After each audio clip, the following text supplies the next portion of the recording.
Good morning and welcome to video message number 30. We've been at this exactly a month now, and I got quite a few issues to cover today, so I'm gonna get started. The first thing is goddamn, I gotta quit watching the news. The other thing is the internet. Jesus Christ, it'll kill you or piss you off, one or the other. First thing I'd like to cover is a law that just passed and signed into law here in Oklahoma by Governor Fallon. And you know, I respect that lady quite a bit because she's helped us out here in the state of Oklahoma right along with our politicians of keeping the damn animal rights people out of here. But you know, she signed into law to approve the use of CBD here in the state of Oklahoma, but it's only under experimental causes and only for children. You know, the problem that I have with that, I'm damn glad that the kids finally have some kind of pain relief coming and a cure for cancer and some other diseases. But what about the rest of us that are sick here in the state of Oklahoma? It should be our choice to be able to either use a drug that is extracted from something that grows on our planet instead of getting hooked on oxycodone and Loratab. And you know, you passed up one of the most awesome opportunities, just like the state of Ohio did here this week by voting no on making marijuana legalized. You know, I myself, I don't smoke weed or smoke pot, but being sick, I should have the opportunity to be able to use anything I want in order to make my life a little more comfortable. But the sad part is Jesus Christ, have you seen how much tax money the state of Colorado's making off of this shit? $66 million in a month. What the hell could the state of Oklahoma or the state of Ohio do with 66 free million tax dollars in a month in order to rebuild shit and pay the teachers more and take care of our children in school a little bit better? But the worst problem is you make marijuana illegal and it's got medical reasons to be used, but you're selling alcohol and killing tens and thousands of people every day at every gas station and quick stop and grocery store in the entire country. Why are you selling alcohol that's a bigger killer than somebody being stoned at home? You know, they passed that law in Colorado. You can't smoke it in your car. You can't open a bag until you get home. You can have it in your house, but that's it. What the hell difference does it make what you do in somebody's house versus being drunk driving down the road killing somebody? And then the other thing I saw on the news was the right to live argument going on in California right now. You know, Oregon right now is the only state in the United States that you have the right to euthanize yourself legally and humanely if you're sick and have a disease and you'd rather just pass away on your own instead of laying there suffering the rest of your life. You know, the big problem with any of that is it should be my right to be able to decide when I want to end my life instead of suffering, instead of my neighbor or my governor or my politicians. Shouldn't be even up to a public vote. It should just be the law that we can humanely euthanize ourselves or our loved ones when it comes to the point that the quality of life is no longer worth living. Now, when I was 13, I had my first job. That first job was in a nursing home. You people that are fighting for animal laws and everything else are about the hypocritical bastards I've ever seen. Because you know something? Humans are the most cruelest and selfishest bastards I've ever seen in my life. 3 miles from here, we've got a state school that kids and adults are tied to backboards on wheels in a hallway. They don't even know who the hell they are. When I worked in a nursing home when I was 13 years old, them people don't even know they're alive. But what do? We lock them up in state schools, we lock them up in nursing homes. Half these people never see a visitor, let alone the bed sores and everything else. But this is okay with people, but you're spending millions trying to decide whether or not I should own a fucking tiger or not.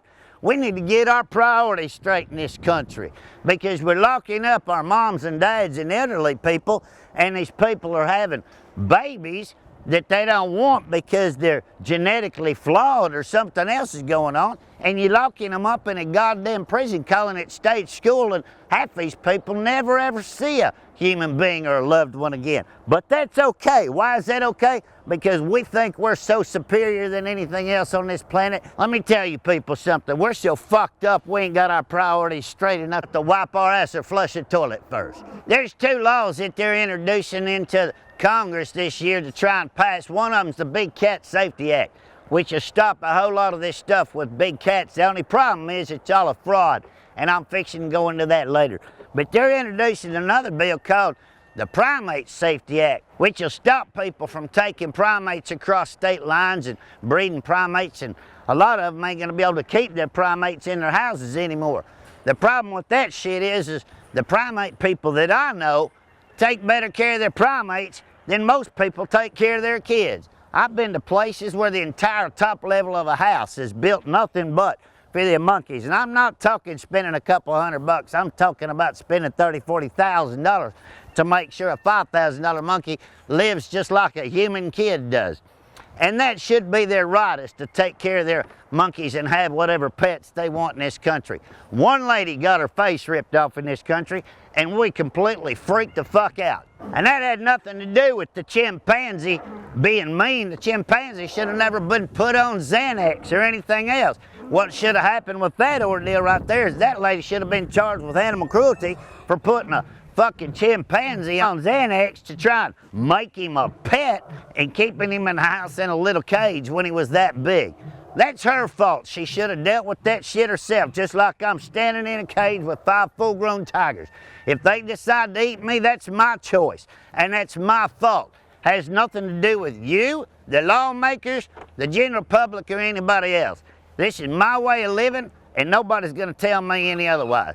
So that brings me to a wise ass cracker that somebody sent me a link to a stupid goddamn radio show called Talking Animals with a gentleman on this talk show named William Nemo. Sound like some kind of little fucking goldfish swimming around in the ocean trying to save the other little goldfish or some shit like that movie Finding Nemo. This guy sounded just as goddamn stupid as that movie did. First thing is he claims to be a tiger expert. Never bred a tiger, never had a tiger as a pet or anything else, and gets on this radio show out of Tampa, Florida. That should be the first fucking clue that this is all bullshit. But when you have somebody like him that's from New York trying to say how many tigers, he's a tiger expert, how many tigers we got in America, what the problem is with people breeding tigers and all this other bullshit. When the first 3 words come out of his mouth, Big Cat Rescue, Carolus Festus, and Patty Finch with the Global Federation of Animal Sanctuaries, you know this is a goddamn setup and a bunch of fucking lies. He's trying to tell us that there's 7,000 tigers in the wild, and if you add lions and leopards and jaguars and shit to that, we got 14,000. Let me tell you something, mister. You're about as stupid and bought off as Carol Baskin down there in Tampa, Florida. And how you can put these people all tied together is he goes down to Carolus Festus wild animal orphanage down there that closed down. She was one of the crookedest bitches in this industry.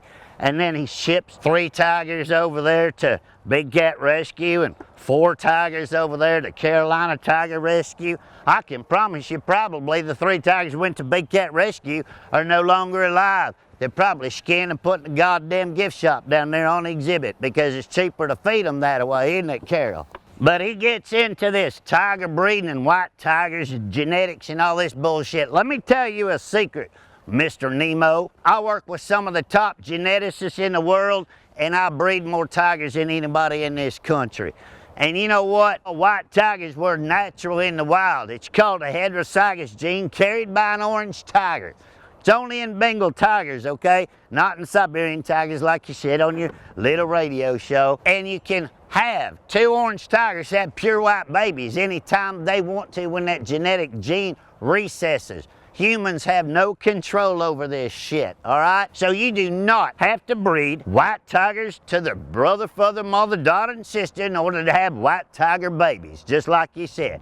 And to show you that I know what the hell I'm talking about, Carol Baskin at Big Cat Rescue, right along with a bunch of other facilities, donated DNA to Texas A&M University to do a genetic background check to see if these had to be all related in order to be white. Guess what, motherfucker? Even the DNA that Carol sent down there, not one of them was related. Get on the internet and search White Tiger Genetics, Texas A&M, and you can read it from some of the top scientists in the fucking country. So I don't know where you get your bullshit that you're some kind of tiger expert in this country, but you do not have to inbreed tigers to have white tigers. Now, if you want to get into inbreeding, human beings are the worst inbred motherfuckers I've ever seen. All you have to do is go into town. Once again, I am damn sure not picking on genetically flawed kids because I feel damn sorry for them, and I do everything I can to help a little kid that's mentally retarded or handicapped or something else. But you go up here to this state school and you look at how some of these kids are living up into their 60s and 70s, strapped to backboards and tied to beds, and see what the hell we're doing with our own genetics before you start worrying about a tiger or lion's genetics, especially when you don't know what the fuck you're talking about. All right, so let's get your numbers straight, Mr. Nemo. We're gonna chop the fins right off the back of your ass before you swim across America and start spouting out all these lies and bullshit for people to believe, all you people. The best number that anybody can come up with is we got close to 4,100 tigers in this country, which is not an emergency. How many people we got in this country? When the hell are you gonna stop bitching about people breeding and eating up our planet and everything else? But when you start talking about people traveling with cubs and taking pictures with cubs, and they're buying them for $1,000 and they're making $100,000, and they're traveling from south to north, and they're going through malls and setting up in Burger King parking lots, and they're taking pictures with cell phones and everything else. You know what I got to say to you? Because you said that when they're done with them tigers, on their way south, they turn them loose. There has been one tiger found in the country running loose down there in Texas that was hit along the side of the road. But you know something? It's bullshit people like you that start spouting out your mouth and getting the people that don't know any better to believe all this shit. Let me tell you where the big cat crisis is, and that's in the wild. Because you, mister, I think you're sitting up there as some kind of investor in New York buying all this shit that's tearing down their habitat in the wild. That's where the fucking tiger crisis is because as long as it's in your pocket, it doesn't matter if it's in the form of toilet paper, plywood, or something you eat. It's fine, is it not? But it's horrible because we got these things in captivity. 21 people have been killed in 21 years. That is not a fucking emergency. 21 people died on Interstate I-35 last night. The hell are you gonna do about that? Once again, I think I said this in another video. Shut your cars down and ride a fucking horse. Donald Trump, you're losing in the polls, my friend. I'm doing everything I can to try and help you out. Let me give you a little bit of ammunition real quick. Marco Rubio, down there in Florida, your name's on the wall of Big Cat Rescue down there. Now, if you think fucking America is gonna back somebody to run for this presidency that can support somebody with 60 counts of felony fraud, possibly ground her husband up and fed him to the fucking tigers, which would what? Consider you a supporter of a murderess? We damn sure ain't gonna let you become president of the United States, you crooked bastard. You need to do some soul searching and find out where the hell your name's hanging up. Because if I get this picture that I'm after your name, being as a supporter of Big Cat Rescue down there in Tampa, Florida, scamming the American public for $100,000 for a 15-year-old tiger, publicly, I'm gonna destroy you, buddy. So Donald, my man, you keep making fun of people while you're on these debates, and I'll keep throwing the fucking facts out there. And I hope these people write me in as president because I can't wait to get my feet in the middle of this shit. All right, Donald, so here's an offer for you. I want you to get your ass up there on Saturday Night Live this Saturday, and you need my help? I'm free Saturday night. I'll be tickled pink to go up there and sit with you, and let's put a stop to some of this crooked shit.